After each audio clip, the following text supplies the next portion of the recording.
सर्वांना क्रांतिकारी जय लवजी, जय अण्णाभाऊ। एक गाणं आहे, कुणी लिहिलंय काय लिहिलंय माहिती नाही, पण खरोखर ते गाणं मनाला स्पर्श करून जातं आणि काहीतरी सांगून जातं।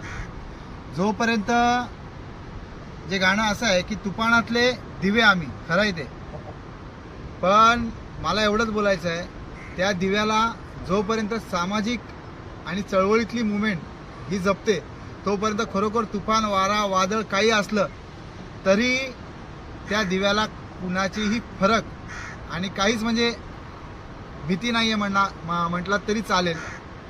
पण त्या दिव्याला जर का राजकीय वारा लागला तर नक्कीच तो विझू शकतो।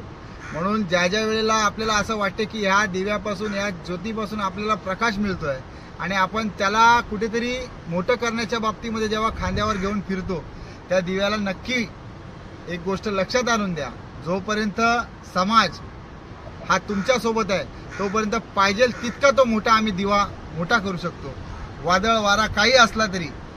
पण ज्या दिवशी त्या दिव्याला राजकीय वारा आणि वादळ लागेल, तुफान लागेल, त्या दिवशी 100% तो दिवा हा विझला जातो। म्हणून लक्षात ठेवायचं आहे, दिवा मोठा करत असताना त्याला सामाजिक चळवळीतलंच जे काही तेल पाणी जे काही लागतं त्या दिव्याला ते द्यायचं आहे आणि खांद्याला खांदा लावून सामाजिक मुवमेंट मधलाच तो दिवा हा मोठा केला पाहिजे। क्रांतिकारी जय लवजी, जय अण्णाभाऊ।